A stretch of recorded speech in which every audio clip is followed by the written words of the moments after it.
everybody.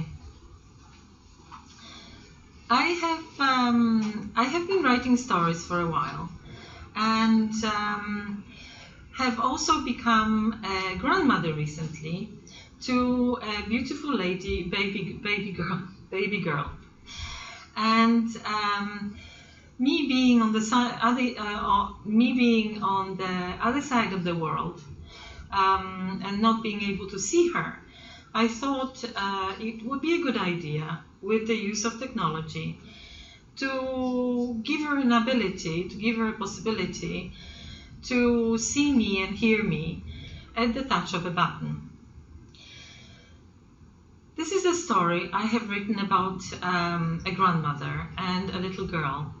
This story is based on my life, as most of my short stories are. And I would like to read it to my granddaughter and to those who would like to listen to it. The story is called Little Alice and Her Grandmother. Little Alice never knew the times her grandmother was not with her. As far back as her memory went, her beloved granny was always there. She was always there to love and comfort Alice.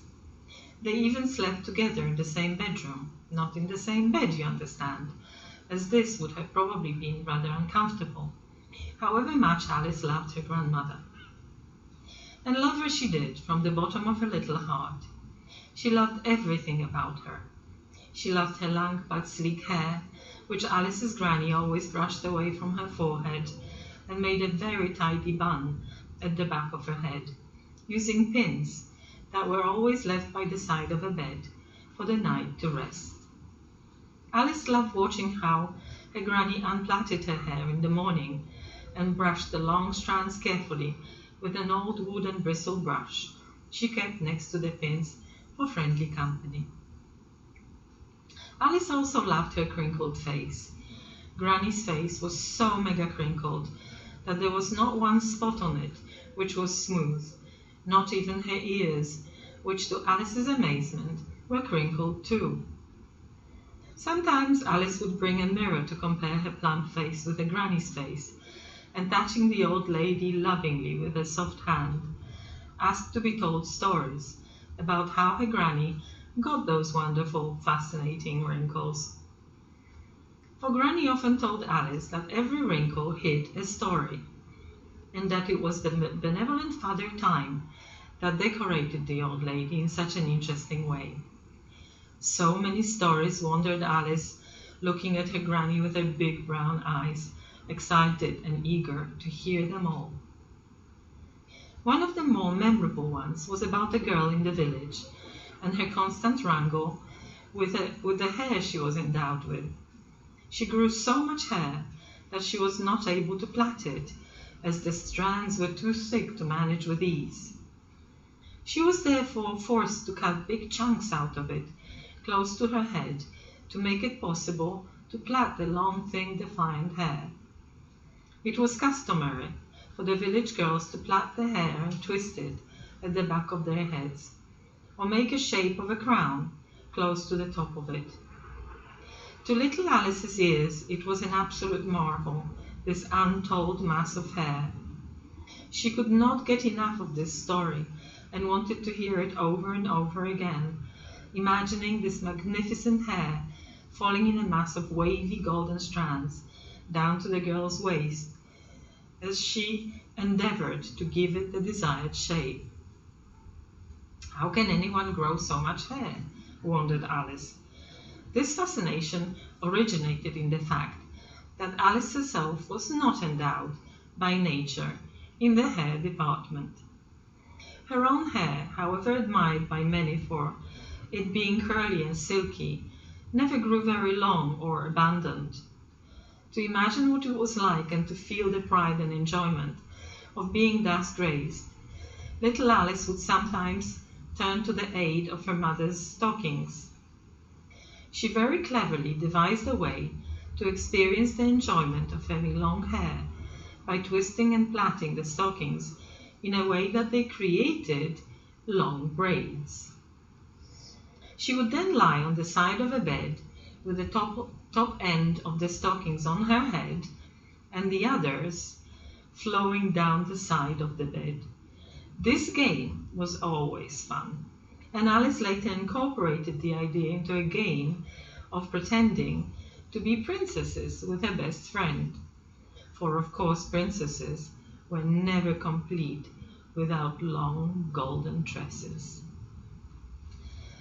A lot of stories told by Granny were about her youth, and they were all special and memorable to Alice, but she especially liked stories of supernatural kind. This one stands out for being extraordinary, as it almost gave her Granny superpowers in little Alice's fertile imagination. Granny was demanded to tell this story many a time on different occasions. It was not only unforgettable, but also scary. And a scary story always gave Alice a good excuse to nestle closer to the protective warmth she felt emanating from her grandmother. She would sit still, hold her breath, and look out of the window at the darkening sky, as stories were usually told close to Alice's bedtime. Some evenings, there were no stories. Oh, I'm sorry. Continue. The story went as follows. In the house where Granny lived with her mum and dad, when she was as little as Alice herself, there was an attic where many useful and unuseful things were kept. Granny was occasionally sent there to fetch things such as dried blueberries used when someone in the family had tummy troubles, piled in great mass of old newspapers spread on old wooden chests, or dried mushrooms gathered in the forest in the summer and kept in homespun linen sacks. It was also a store for onions kept dry and cold there, and lots of garlic plaited into thick braids and hanging on hooks, and like the blueberries, often used as remedy. On that memorable day, up climbs Alice's Granny to the attic, holding on her arm a small round basket made of willow wooden splints, which Alice was told was Granny's favorite. At the top of the ladder Granny has to climb is a trapdoor. It is heavy and requires effort and concentration to lift it, which she does after a little struggle, and immediately after almost loses her balance in astonishment. What she sees in the attic makes her stand almost paralyzed and transfixed on the top step of a roughly made wooden ladder. The attic was aglow with light.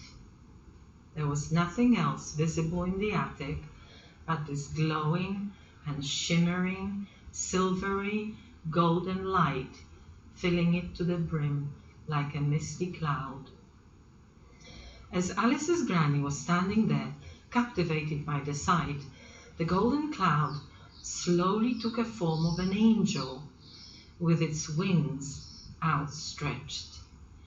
It did nothing more than smile a beautiful, enchanting smile, and before Alice's Granny had a chance to read it and to react to it somehow, it suddenly disappeared, leaving her totally baffled and bewildered. And however the beautiful apparition said not a word and never reappeared again, from that moment on, Granny believed herself to be protected somehow, and this certainty, she said, had helped her come out victorious from many difficult situations she encountered in life. And not only that, because at the end of this story, Granny always added that she could feel that this special protection was magically passed on to little Alice. This always made Alice lift her dreamy eyes full of wonder to Granny's wrinkled face and still see the shadows and sparks of the silvery golden light shining from her Granny's eyes, looking down on her. The story about the angel always sent a shiver down Alice's spine, but this feeling was never as intense as with the next story she heard her granny told at twilight. The two stories were somewhat connected to each other and often told together. As a necessary background to spin this yarn, it is intriguing to know that Alice's granny was young at the times when there was still no electricity in her village. The nights were very long, and evenings came early then. From a very young age, girls from the village would meet in various houses to spend the evenings together, weaving, spinning, knitting, embroidering, singing, and reading. The street that Alice's granny had to traverse, lighting her way there and back with a lantern, was very straight. Therefore, there was never any danger of her getting lost. But the darkness that enveloped the fields was impenetrable and scary, full of strange shadows moving in the distance. Alice's granny knew that there were nocturnal animals often roaming in the dark, and that could be scary, but she also knew that they were not dangerous and were afraid of the light she carried. One of those dark nights on the way home, Granny sees a moving shadow like she had never seen before. The shadow was dark. The shadow was not dark, it was light. It was ghostly light, and it was hovering and in constant movement in the middle of an empty field. Granny was a brave girl, but this apparition unnerved her, and it behaved in the most unnerving way too. To get a better view of it, Granny stops. The hovering shadow stops too. She starts walking again. The shadow walks too. She starts to run. The shadow runs too. Alice's granny often heard people talk about ghosts and becomes scared, as one never knows what a ghost might do. They were unpredictable, and that's when she suddenly remembered her angel. She imagines it spreading her massive golden wings about the street she was standing on, like a protective, friendly, misty cloud from her vision. She imagined herself enveloped in it. The white ghostly shadow in the fields disappears, and Alice's granny never sees it again, ever.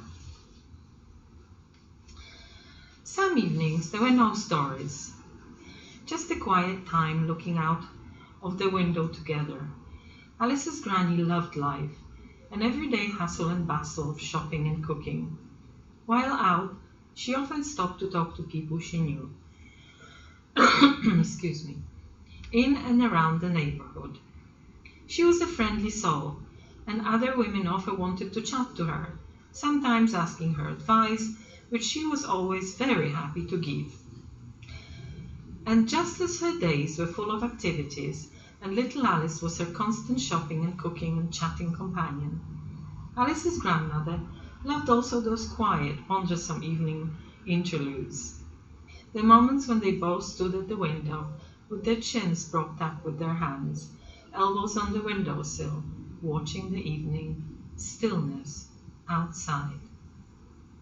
There was so much to see and ponder about while watching the play of colors in the sky, changing from blue to pink to violet, to finally culminating in the magnificent mix of them all. And the fascination of catching that entrancing moment little Alice always waited for, when the sky turned deep, deep blue, to imagine herself wearing a pretty dress of that very color. It was a compelling thought, and she was sure the color would look absolutely perfect on her. Another spellbinding thing about twilights was that there was an endless variety to them, and they changed in a magical way according to seasons. Little Alice loved them all. Sometimes the sky grew dark before its time, and the two willing spectators would behold a magnificent extravaganza called a storm. The spectacular discharges of energy zigzagging across the sky often made Alice jump. The mystery of a loud rumble of a distant thunder always ignited Alice's imagination. As she wondered where the storms came from, she would see, with her mind's eye, massive furnaces and blacksmiths' workshops, where giant blacksmiths worked their magic with huge heavy hammers to create this spectacle in the sky. Alice remembered leafing an old book on Greek mythology, marveling over pictures of giant gods and feats they were able to perform. Somehow, she was almost sure it was their doing, and this made her creep that little bit closer to her granny. It has to be mentioned that there was a street light right across from the window. The street light was often very much an addition to the enjoyment of looking out. On cold winter days, when it snowed, the light showed the falling snowflakes to their best advantage. There was a variety in that too. Sometimes they would fall softly and calmly, illuminated by the light, in single flakes. Other times they would swirl and fly frantically in a vortexual mass, propelled to fly faster and faster by the wind, as if in some frenzied, unstoppable dance. It was a spectacle both Alice and her grandmother could never get enough of, for how can you ever be satiated with beauty?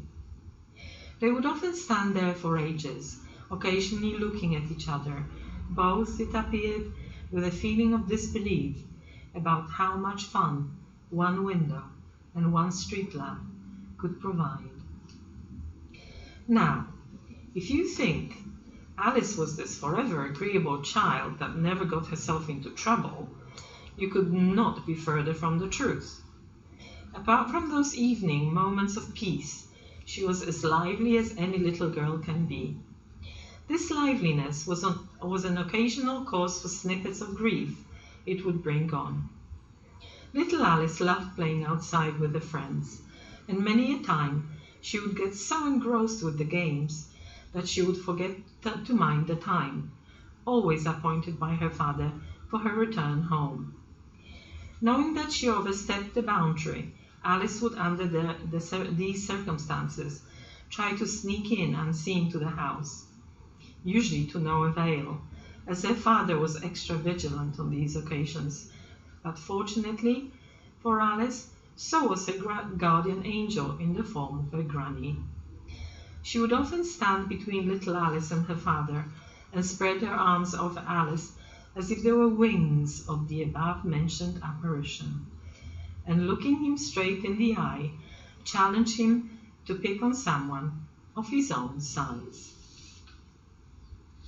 To think that someone of her father's size, towering above her, could be her grandmother, shorter than him by about 40 centimeters, and definitely weaker of the two, always made Alice secretly chuckle a little.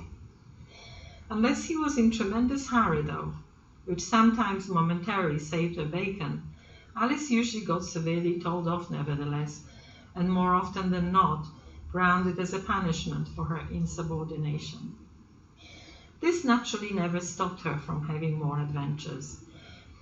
Not far from Alice's home, there grew a massive hilly forest, full of deer and other forest animals you could spot moving around, if you were ever so quiet and still, which occasionally little Alice managed to be, although not too often and never for too long.